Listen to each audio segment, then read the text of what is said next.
A série que traz as 48 seleções da Copa do Mundo de 2026 está no ar. E neste sétimo episódio a gente traz a Austrália. Quer saber qual o provável time do Socceroos, treinador, principais jogadores, como foi o ciclo, até onde pode ir na Copa, tudo isso a gente vai falar neste vídeo. Você está no canal Miguel Fortunato Futebol de Seleções, o seu lugar para ficar bem informado sobre a Copa do Mundo de 2026.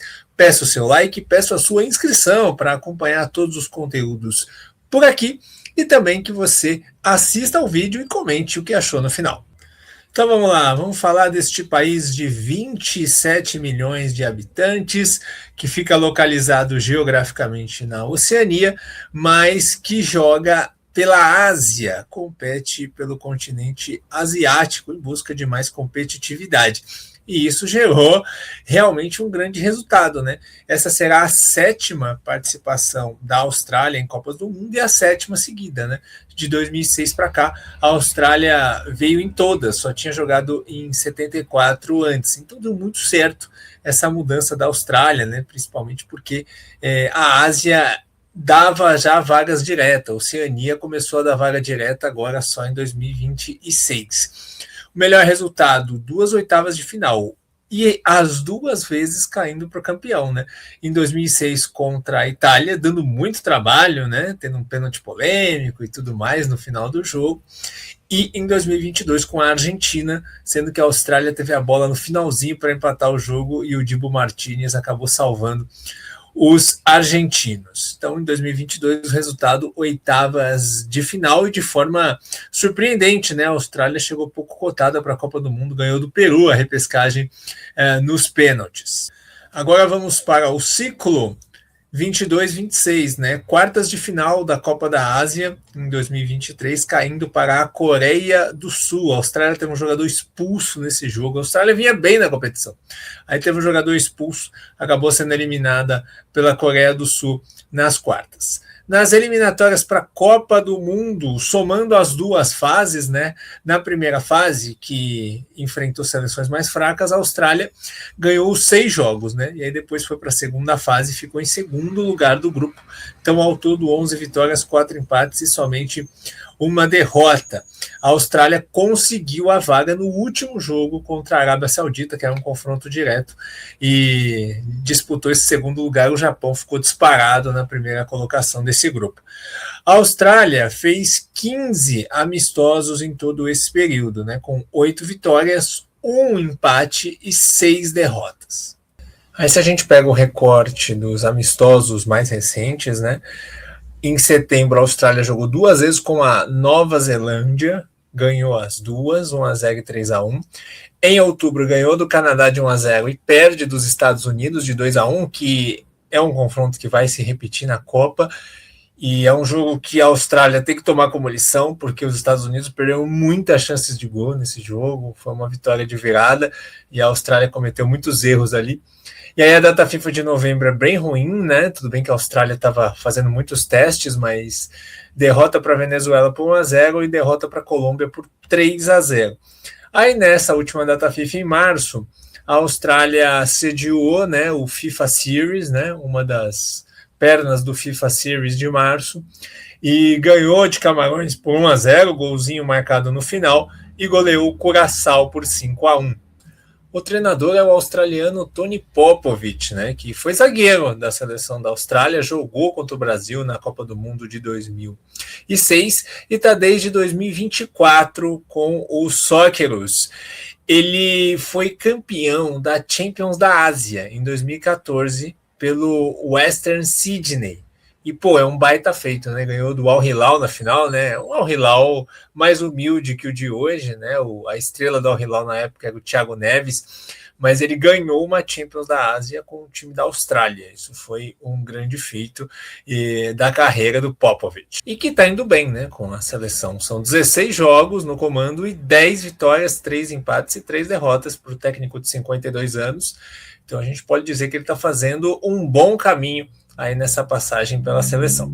Trazendo os destaques da seleção da Austrália, O grande jogador da atualidade da Austrália é o seu lateral barra ala esquerdo, né? Porque ele vai bem tanto na linha de 4 como no sistema de 3 zagueiros, que é o Jordan Bos.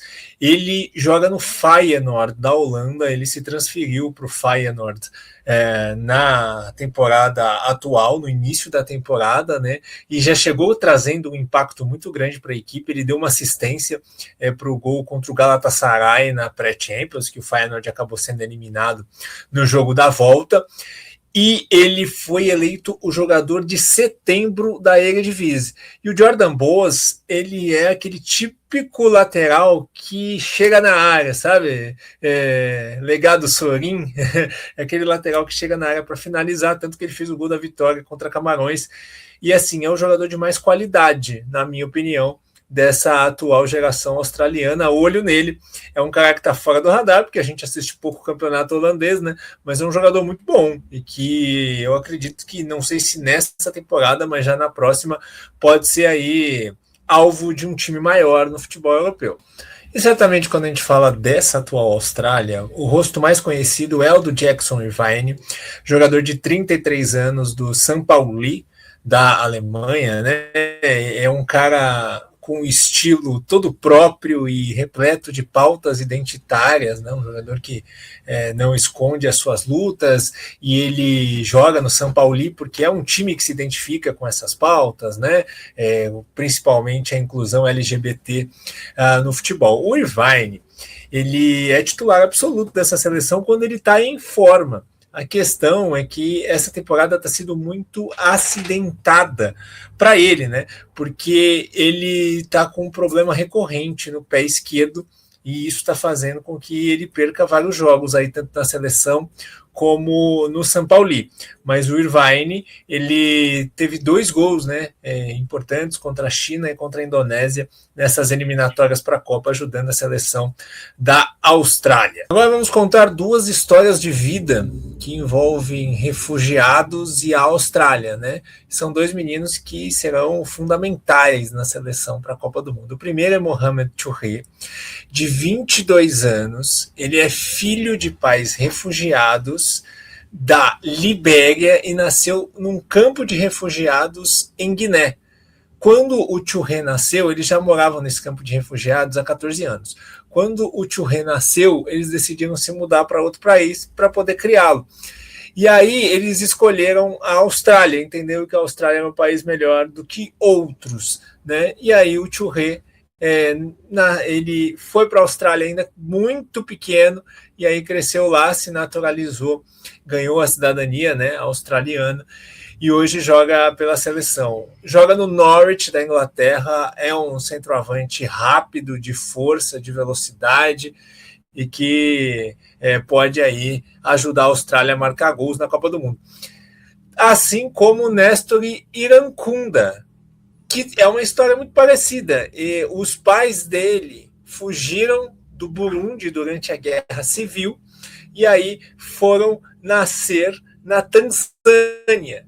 E aí ele ficou 3 anos lá, nasceu e viveu por 3 anos num campo de refugiados na Tanzânia, e aí ele se mudou para a Austrália e fez a sua carreira aí, na Austrália. E assim como o Touré, o Irankunda joga na 2ª divisão da Inglaterra, né, na Championship, ele joga no Watford.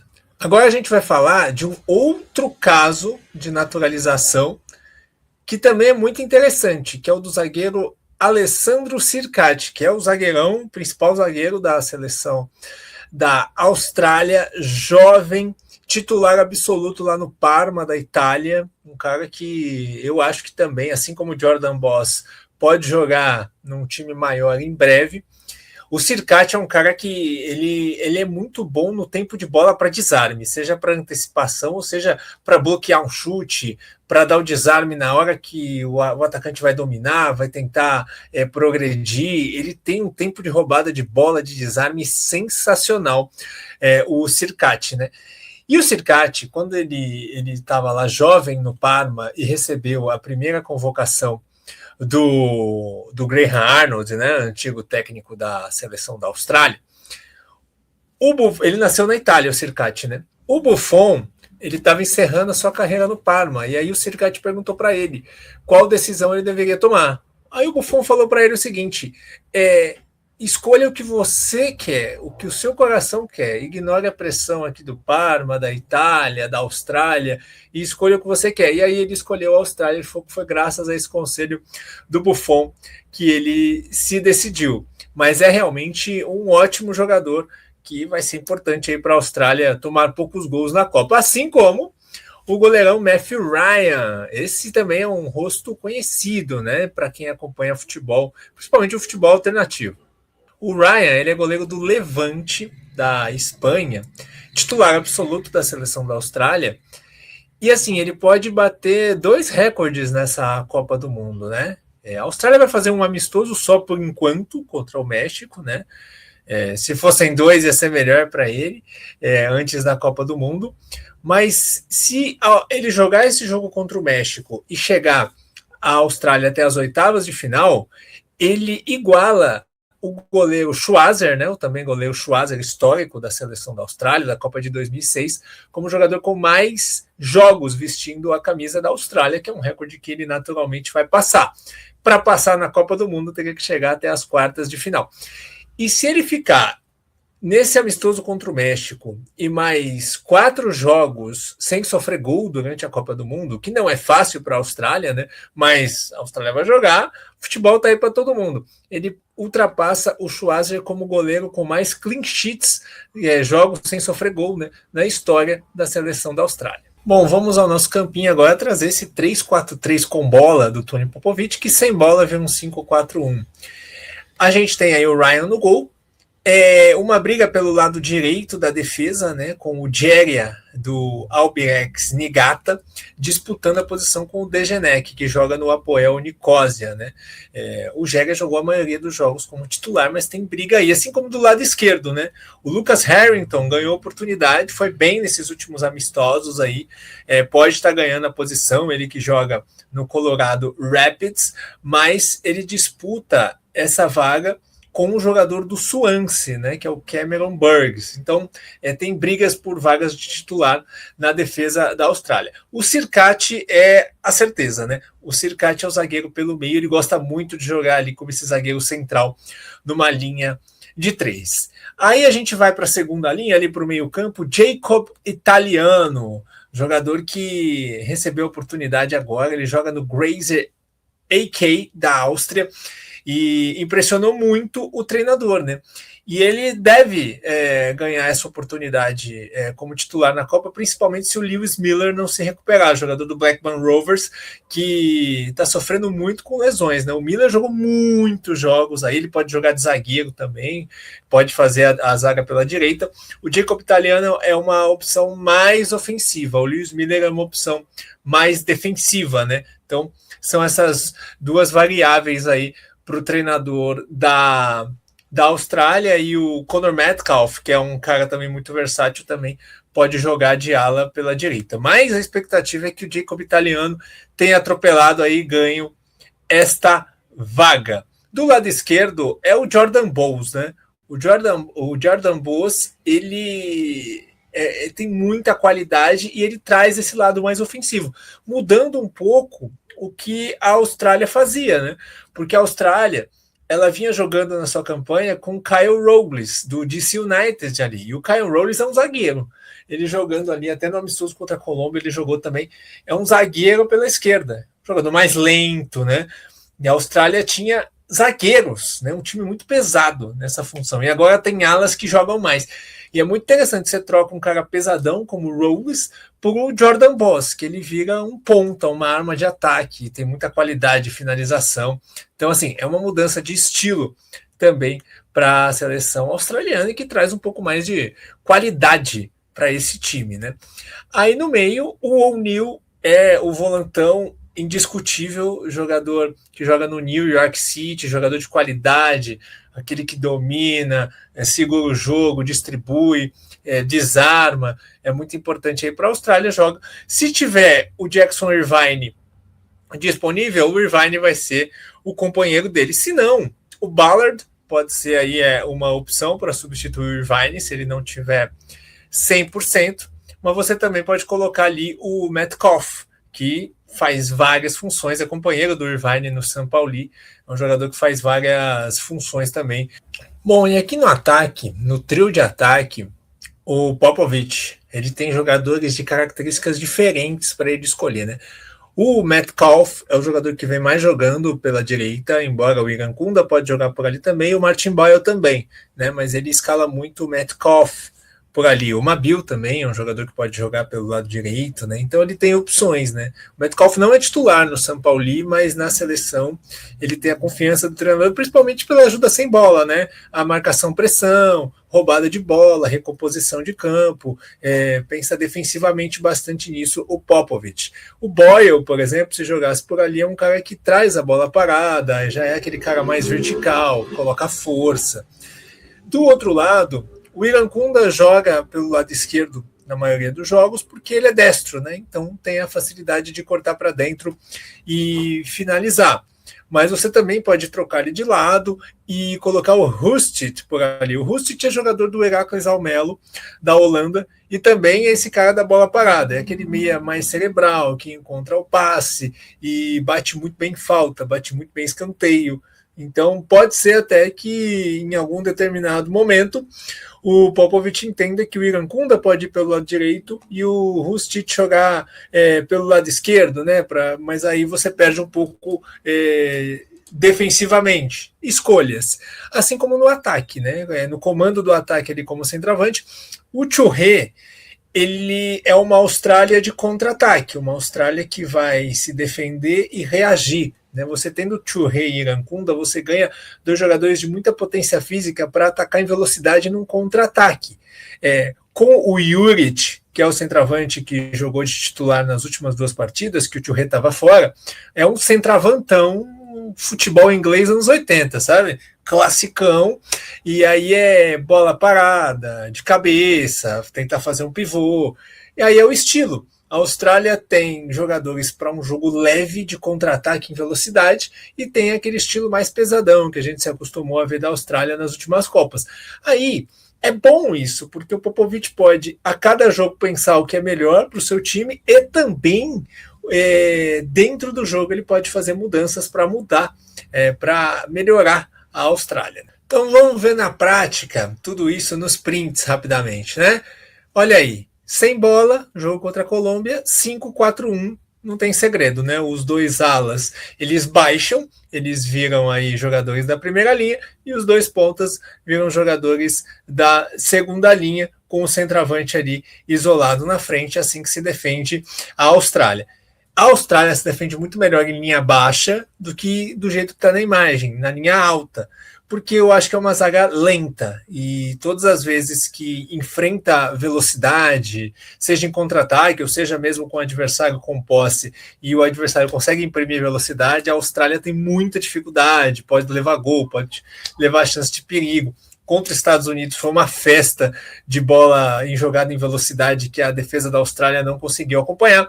Então isso é uma coisa para ficar de olho. Eu acho que o ideal para a Austrália é estacionar mais o ônibus lá atrás, uma coisa que eles já fizeram muito em Copa do Mundo.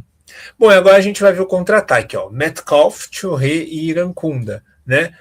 Ambos aí em progressão, Churré e Irankunda mais na frente. Isso é tudo que a Austrália quer nessa formação, né? Roubar uma bola no meio campo para colocar ali em velocidade os seus dois jogadores mais rápidos. E esse é o lance do gol contra o Canadá. Se você conseguir lançar o Churré e o Irankunda em progressão, em velocidade, com a velocidade que eles têm, você tem muitas chances aí de incomodar e fazer um golzinho. Por isso que a Austrália vai mudando um pouco esse estilo, porque agora tem esses jogadores leves.